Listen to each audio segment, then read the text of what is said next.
la chance d'accueillir Monsieur Cyril Jeunechamp. Je vous demanderai de l'applaudir bien fort, s'il vous plaît. Bonjour Cyril. Bonjour. Alors si vous voulez bien, on va retracer le début de votre carrière. Donc vous êtes né le 18 décembre 1975 à Nîmes. Vous êtes marié, vous avez 3 petites filles, enfin une grande d'ailleurs, et 2 plus petites. Et donc racontez-nous un petit peu votre début de carrière. Vous avez commencé à Nîmes à l'âge de 6 ans, alors racontez-nous un peu comment ça s'est passé au niveau football. Je crois que vous n'avez pas fait vraiment un centre de formation. Oui, c'est ça. Déjà, bonsoir à tout le monde. Je suis très content d'être parmi vous ce soir. Donc, oui, en fait, moi j'ai aussi ma première licence à Nîmes Olympique à l'âge de 6 ans. Et après, j'ai suivi des équipes de jeunes classiques. Et après, arrivé à 18, 19, à 17, 18 ans, justement, en fait, je m'entraînais avec les équipes de jeunes, mais je n'étais pas en centre de formation. Donc voilà, c'était une carrière un début de carrière difficile, mais comme quoi, avec le travail et la réussite un petit peu, ça n'empêche pas d'y arriver. Et c'était René Girard à l'époque déjà? René Girard qui arrive directeur du centre de formation, et puis il donne une dernière année pour essayer de percer. Et il m'a dit au bout de cette année-là, si ça marche, c'est bien, si ça ne marche pas, ben, tu rentreras à la maison. Et puis en fait, là votre carrière démarre véritablement à Auxerre, puisque je crois que c'est Giroud qui vous fait venir. Comment ça s'est passé? Expliquez-nous en 1997, comment vous êtes passé de Nîmes à Auxerre. Oui, en fait, en 94-95, l'équipe qui avait en place de D2 descend, voilà, descend national, et puis là, le coach de l'époque, Pierre Varlaguet, décide de faire jouer tous les jeunes sur lesquels il compte pour la saison d'après. Donc c'est comme ça que, moi et puis parmi tant d'autres de jeunes du Nîmes Olympique, on a commencé à jouer. Et donc voilà, et puis après l'année d'après, on fait la finale de France contre Auxerre, alors qu'on était à National. Et l'année qui suit, on finit premier, et puis on fait la Coupe d'Europe, parce qu'Auxerre avait fini champion à l'époque. Et donc voilà. C'est vous qui avez fait la Coupe des Coupes. Voilà, c'est ça, c'est nous qui avons fait la Coupe des Coupes. Et donc là, cette année-là, Giroud et puis ses associés m'avaient suivi toute l'année pour me recruter à la fin de cette année-là. Alors pour vous, ça devait être un petit peu un rêve. Vous arrivez à Auxerre, je crois qu'ils venaient des champions de France d'ailleurs. Oui, c'était. Auxerre à l'époque, c'était quand même un des meilleurs clubs de jeunes. Et puis pour sortir de cette formation-là, il n'y avait pas mieux comme direction.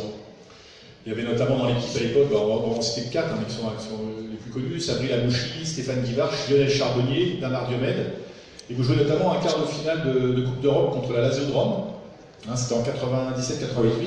Ouais, c'est ça, quart de finale. C'est Ligue des Champions alors? Non, c'était Coupe de l'UEFA. Coupe de l'UEFA, d'accord. Ouais, c'était Coupe de l'UEFA, et on va jouer à la Lazio de Rome, la grosse équipe, il y avait Nedved, Boksic et tout ça, donc voilà, on fait un quart de finale, on perd là-bas 3-1, et puis on gagne à domicile, mais on passe pas loin pour un but. Mais ouais, il y avait des bons petits joueurs.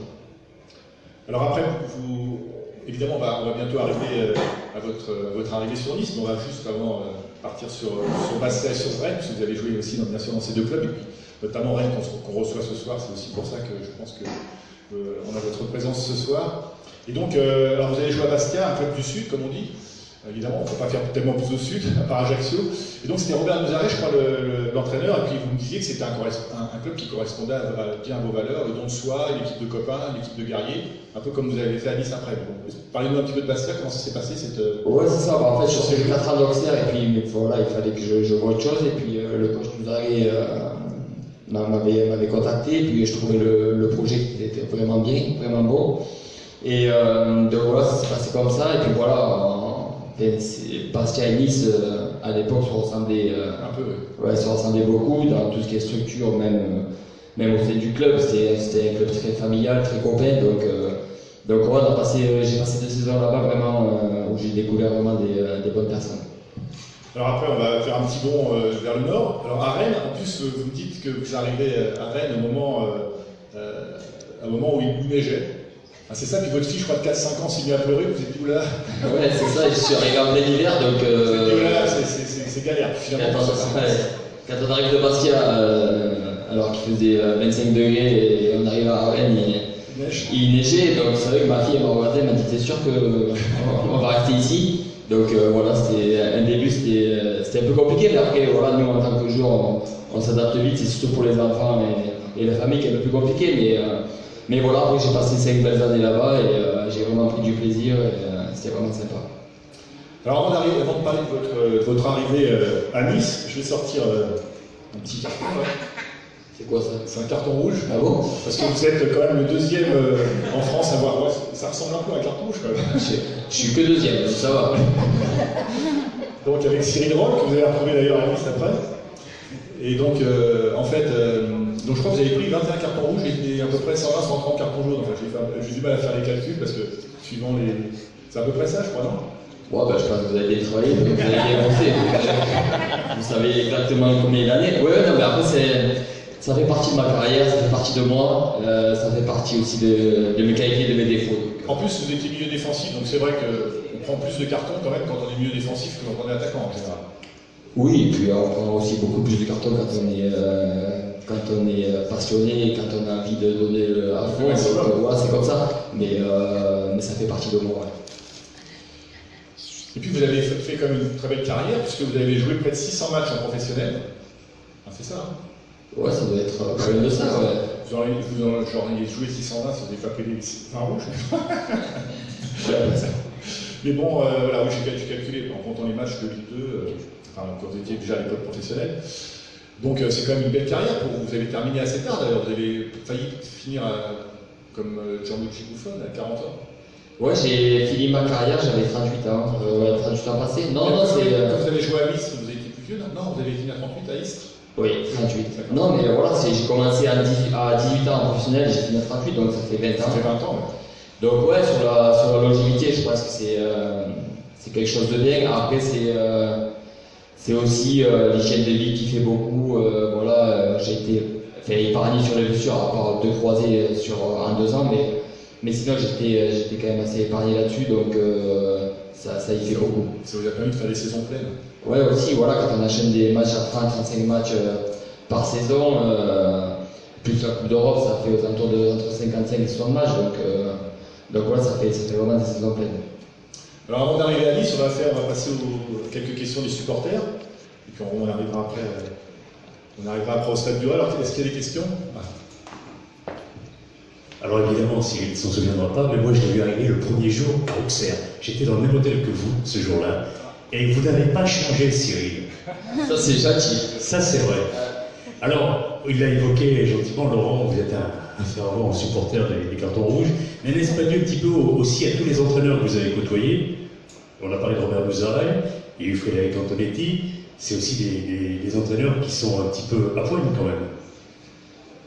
Oui, après c'est vrai que c'est un peu le reflet aussi des coachs. J'ai eu René Girard qui devait pas se rapprocher, mais non, mais après voilà, ça fait partie de moi.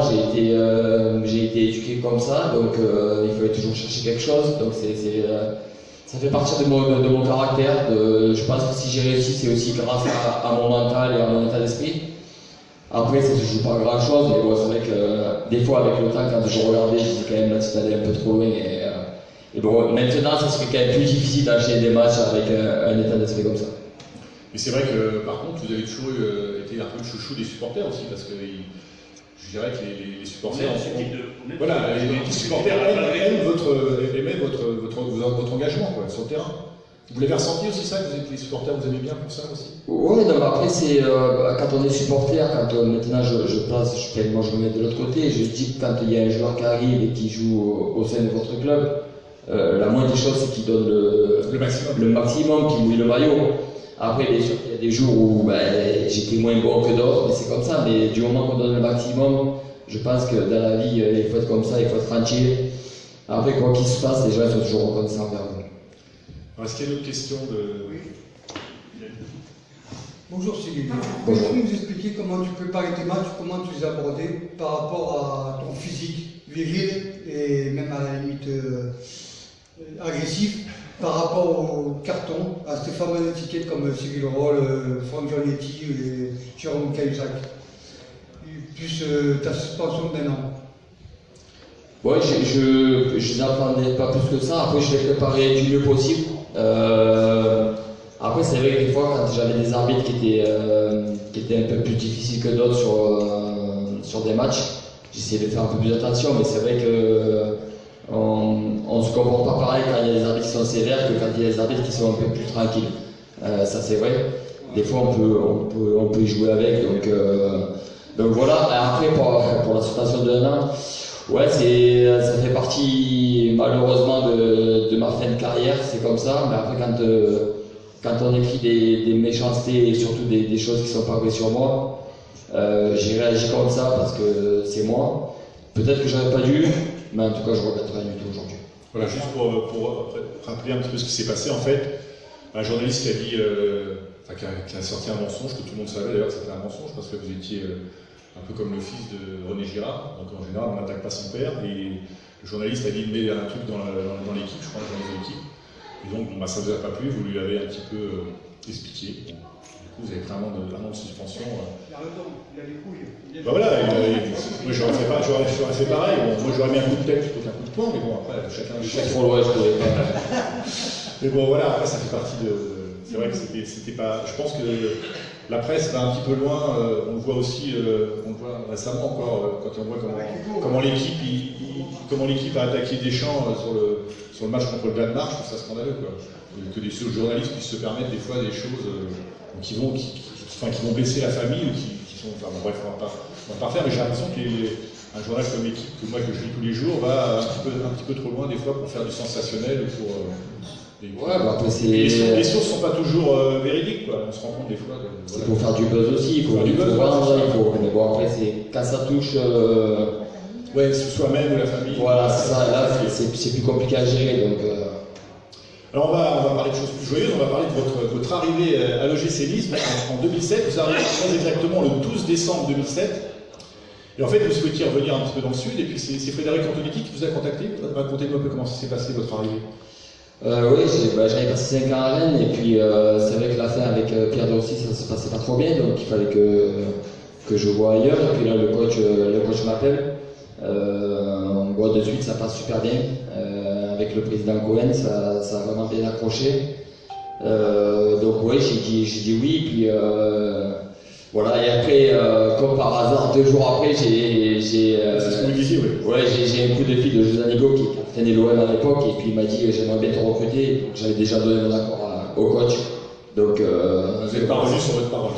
Non, je suis pas revenu sur ma parole, même si voilà, c'était tentant, mais j'avais déjà dit oui, c'était acté. Par contre, vous ne connaissiez pas Cyril Roll avant de venir, hein? Parce que j'avais lu qu'il. Non. Non, mais on avait joué contre, mais personnellement, je ne connaissais pas. Et donc en fait, alors dans l'équipe à l'époque, il y avait notamment Cyril Roll, donc en fait c'était vous faisiez la première lame et lui la deuxième ou inversement, quoi. C'est accroché. Ouais, c'est ça. Déjà la première lame ça passait pas, alors si c'était la deuxième en général c'était. Ouais, en fait moi j'étais côté droit et côté gauche, donc si le joueur il se sentait pas bien à gauche, c'était à droite, mais bon, le truc c'est qu'il était pas mieux verni. Et puis alors, quand on reprend un peu l'équipe de l'époque, c'est vrai qu'on avait une équipe quand même de poètes. Il y avait Pancho Abardonado, grand poète devant l'éternel, qu'on a reçu ici d'ailleurs. On avait Florent Balmont aussi, qui est toujours en exercice. On avait Olivier Chouafny, qui cassait les. Oh, il laissait un peu tomber du bois des fois aussi, hein, bon, voilà. David Delbuic, Apam, Cédric Canté, Lilian Lasland, qui est aussi devant déménager un peu. Enfin, Lionel Bédizi, Ederson, David Bamogo, Bakary Koné, Anthony Modeste. Donc voilà, une belle équipe de copains quand même. Ouais, c'était vraiment une bonne, comme vous l'avez dit, c'était vraiment une bonne équipe de copains. On avait vraiment plaisir à se retrouver tous les jours à l'entraînement, à travailler ensemble, à passer des moments ensemble. Et ça, je crois que quand on arrive à créer et à fédérer un groupe comme ça, on peut faire vraiment des belles saisons. D'ailleurs, le club finit 8e à l'époque, hein, le Juif finit 8e. Alors vous me parliez vous me disiez, ça m'a fait un peu bizarre en arrivant, puisque le coach, le jour où je suis arrivé, ou un peu plus tard, enfin quelques jours après, vous a payé le resto. Alors racontez-moi un petit peu le resto. Vous êtes resté jusqu'à 2h du matin, je sais pas. Ouais, c'est. Là, c'était 2-3 jours que j'étais arrivé, et donc un soir de semaine, on était invité par le coach parce qu'il venait de gagner un 5e ou 6e match d'affilée à l'extérieur ou un truc comme ça. Et puis le coach Antonetti avait promis de payer à manger à tout le monde s'il gagnait ce match-là. Alors vous êtes allé où manger, c'est pas discret?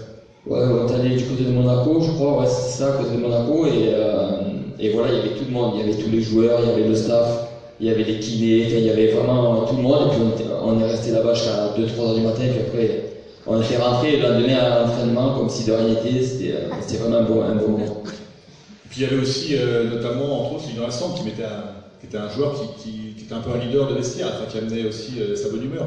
Ah ouais, Lilian, quand on l'a dans un groupe, c'est quelque chose. C'est toujours prêt à organiser quelque chose pour fédérer, pour créer une bonne ambiance.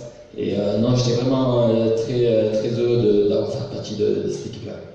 Vous vous souvenez de son manteau de fourrure à Lino Assemble ou pas? Je l'ai déjà vu, mais je ne veux pas en parler. Alors, et puis il y a une anecdote aussi dont vous m'avez parlé. Vous m'avez dit quand vous avez vu arriver Uli Lloris, il a commencé cette saison-là. Enfin, il était là la saison d'avant, mais je crois qu'il a vraiment été titulaire cette saison-là. Vous disiez déjà, on a tout de suite vu que c'était un grand gardien, quoi. Ouais, il avait des qualités surnaturelles déjà pour son jeune âge, mais surtout sa prestance qui était incroyable à voir à cet âge-là.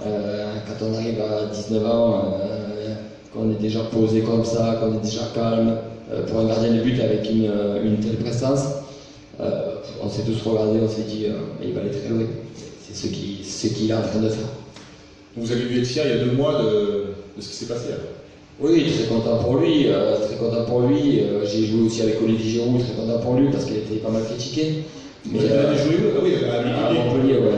Donc c'est vrai que quand on a côtoyé des joueurs en équipe et quand on les voit où est-ce qu'ils sont aujourd'hui, on est content pour eux, bien sûr. Alors ensuite, donc la saison 2008-2009, donc il arrive alors les recrues de cette saison-là, c'est entre autres Eric Moulungui, Loïc Rémy, d'ailleurs qui est sur l'île maintenant, qui est revenu dans le championnat français. David Ospina aussi. Alors par contre, comment se passe cette saison? Parce que le club finit une belle place, encore 9e, mais par contre, je crois que vous avez eu un petit bruit avec Anthony Kier en fin de saison. Vous faites une belle saison, mais il y a un petit bruit à la fin quand même. Ouais, je crois que c'était mars ou avril, un truc comme ça. Et c'est vrai que la deuxième partie de saison était plus compliquée pour moi et avec le coach c'était un peu tendu en fait. Et voilà, on a eu une petite histoire sur le terrain, mais voilà, après coup, là si je le recroise, je sais que ça va bien se passer. Et puis c'est vrai que là maintenant, comme moi je suis passé un peu de l'autre côté de la barrière, comme on dit, on peut aussi comprendre certains énervements. Mais voilà, après on a 2 caractères forts, donc à un moment donné c'était obligé que ça clash un petit peu. Ça clash un peu, c'est normal. Avec Antonetti, c'est sûr que c'était un personnage. Enfin, c'est toujours un personnage. Alors, lui, il est revenu d'ailleurs, il est à Metz, je crois, en Ligue de l'eau. Ils sont premiers d'ailleurs. Et alors, donc vous quittez le club pour Montpellier, et alors là, vous quittez le Gilles pour Montpellier, là vous êtes champion de France. Donc vous partez en 2009, mais vous êtes champion de France, on se souvient de l'équipe de l'époque. Il y avait Younes Belanda d'ailleurs qui a joué ensuite au Gilles il y a 2 ans, Olivier Giroud, Rémi Cabella, enfin il y avait une belle équipe à Montpellier. Devant le PSG, d'accord, c'était l'époque Qatari, le PSG, les Qatari. Ouais, c'est ça, en fait, ils avaient, à l'époque, ils avaient Camboré comme entraîneur, ils le virent au mois de décembre pour prendre Ancelotti, alors qu'ils étaient premiers, donc, et à la fin ils finissent derrière nous. Mais ouais, non, cette année-là, en fait, c'était incroyable. Il y avait tout qui nous réussissait. Donc, avec des joueurs, Younes Belanda qui passait par là, c'était vraiment des joueurs incroyables. On avait une génération de jeunes montpelliérains, c'était Cabella, Belanda, enfin, il y avait vraiment. Il y avait Hilton aussi en défense.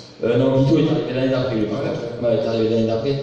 Mais il y avait Olivier Giroud qui a marché sur nous cette année-là, il a fini meilleur buteur avec 22 buts, je crois, un truc comme ça. Donc, pour nous, c'était magique. On n'était pas programmé pour être là. Et au fil du temps, plus ça avance, et plus on y croit, et plus on est boosté par ça. C'était vraiment tout derrière l'équipe. Voilà, c'était tout le club, tous les jeunes, c'était vraiment quelque chose d'incroyable. Alors, c'était qu'il y a une question. Bonsoir Cédric. Bonsoir. Comment tu trouves les nouvelles installations d'OGC Nice par rapport à ce que tu as connu avant? On allait y venir. Et c'est comme si on comparait un campanile avec le Hilton, c'est pareil. Non, pas du Torino, mais le Plein Hilton. Je crois que c'est quelque chose de fabuleux. Quand on est jeune joueur ou même quand on est pro, de voir des installations comme ça, je pense j'espère qu'ils voient la chance qu'ils ont parce que c'est vraiment un outil de classe mondiale. Vous avez eu le temps de visiter le centre d'entraînement? Oui, justement, tout à l'heure, Emery qui nous a fait la visite là tout à l'heure, j'ai halluciné. J'ai vu celui de Montpellier, mais celui-là, il est magnifique. Il est au-dessus. Et puis on voit que le centre de formation a quasiment les mêmes installations que les pros. Ouais, c'est ça qui est fou, mais bon, en même temps, le président a tout compris. Je crois que les fondations du club, c'est quoi? C'est les jeunes. Et si on va avoir des bons jeunes, on met ce qu'il faut, je crois que c'est ce qu'il a fait. Vous avez vu la salle de presse avec votre nom? Oui, je l'ai aperçu, c'est la grande salle de presse. Votre nom, vous ne l'avez pas perçu? Si, je l'ai vu sur le... Alors, votre sentiment un petit peu aussi sur le stade, vous le découvrez, vous n'êtes pas monté encore dans le stade? Non, je l'ai tout à l'heure. D'accord. Bon, donc, vous pouvez donner votre avis sur ce... Ouais, non, mais sur ce que j'ai vu pour l'instant et ce que j'ai vu à la télé, c'est quelque chose de fabuleux. Hein. Quand on voit, de toute façon, tous les clubs, tous les grands clubs en Europe maintenant sont obligés de s'équiper comme ça. Je trouve que ce que fait le club, le président, c'est pour la ville de Nice, pour les supporters, c'est quelque chose de formidable. Une question? Juste pour revenir avec Montpellier, puisque c'est quand même important d'avoir été champion de France sur les terres d'Auxerre. En plus. Quel effet ça a fait ce soir-là? Oui, c'est vrai. Ouais, ben en fait c'était. Donc j'étais très content parce que voilà, j'étais champion de France, mais j'étais énormément déçu pour Auxerre parce qu'il descendait en Ligue 2. Même si c'est déjà acté avant le match. Mais de voir le club, où est-ce qu'on est passé pendant tant d'années, et faire la Coupe d'Europe et voir où est-ce qu'ils sont tombés si bas, c'est vrai que ça fait mal au cœur, mais bon, en même temps, c'est le football, après, c'est comme ça. Et je me souviens que ce match était interminable parce que tous les autres matchs étaient terminés partout. Il y avait au moins un quart d'heure de retard sur ce match à Auxerre. Et effectivement, toute la France était derrière Montpellier, il faut dire la chose, sauf les Parisiens. Et on attendait la victoire de Montpellier à Auxerre, et effectivement, sur les effets négatifs pour Auxerre. Oui, parce que je me rappelle à l'époque, c'était les supporters qui avaient jeté, je crois que c'était des balles de tennis comme ça sur le terrain. Donc, voilà, ça avait mis un quart d'heure et nous on savait qu'en plus Paris menait 1-0. Donc il fallait gagner. Il fallait gagner, ouais. Et John Takan avait sorti un match d'anthologie, il avait fait un doublé et on avait gagné là-bas. Et Auxerre n'est pas remonté depuis d'ailleurs. Et non, et Auxerre n'est pas remonté depuis 5-6 ans. C'est Cyril Jean qui les a fait descendre. Non, c'est pas moi. C'est eux qui sont descendus. Là, pour moi, j'y suis pour eux. Alors maintenant, vous habitez dans l'Hérault? Dans le Gard. Dans le Gard, Dans l'Hérault, c'est le sud pour nous. C'est ouais, c'est ça. Alors on n'est pas très loin, donc vous habitez dans le Gard. Et donc vous passez vos diplômes d'entraîneur, c'est ça? Ouais, j'ai commencé, mais c'est vrai qu'après c'est pour avoir les diplômes plus hauts, c'est un peu compliqué, voilà, il faut avoir du temps. Et bon, on verra si ça se fait dans l'avenir, mais c'est vrai que peut-être de monter en niveau entraîneur, ça m'intéresse vraiment. Parce que là, vous avez entraîné les U17 à Castel-le-Crès. Castelnau-le-Crès. Pardon, Castelnau-le-Crès, décidément. J'ai pas de chance avec l'Hérault, ou avec le Gard. Non, c'est dans l'Hérault. Ah, ça c'est l'Hérault, ça. Et maintenant, vous allez vous entraîner les U19. Oui, les U19 nationaux, d'ailleurs, on va jouer contre Nice. Je ne sais pas quelle date, mais on va bientôt jouer contre eux. C'est un copain à moi qui a c'est MRS qui les a, donc ça va être sympa de revenir. Voilà, alors donc, je ne sais pas s'il y a peut-être d'autres questions de supporters. Encore deux. Sergio, tu penses quoi du parcours de ton premier club, le Nîmes Olympique, de son parcours? Bonne question. Là, ils sont dans la dynamique de l'année dernière, ils ont monté, je crois qu'ils ont fait une saison extraordinaire. Et là, ils sont dans la dynamique de la saison dernière. C'est vrai qu'ils jouent vraiment avec un grand cœur. Je crois que c'est l'esprit qu'on a là-bas, c'est l'esprit du club. Ce qui est arrivé, c'est que les dirigeants ont su transmettre aux joueurs cet esprit-là, que ce soit les nouveaux ou les joueurs qui avaient, ils ont gardé ça. Et s'ils veulent s'en sortir, ça sera qu'à ce prix-là. Mais je suis vraiment très content pour le Nîmes Olympique parce que j'ai joué 20 ans là-bas, donc j'aime ce club et de le voir en Ligue 1 et être aussi performant, ça fait plaisir. Une dernière question.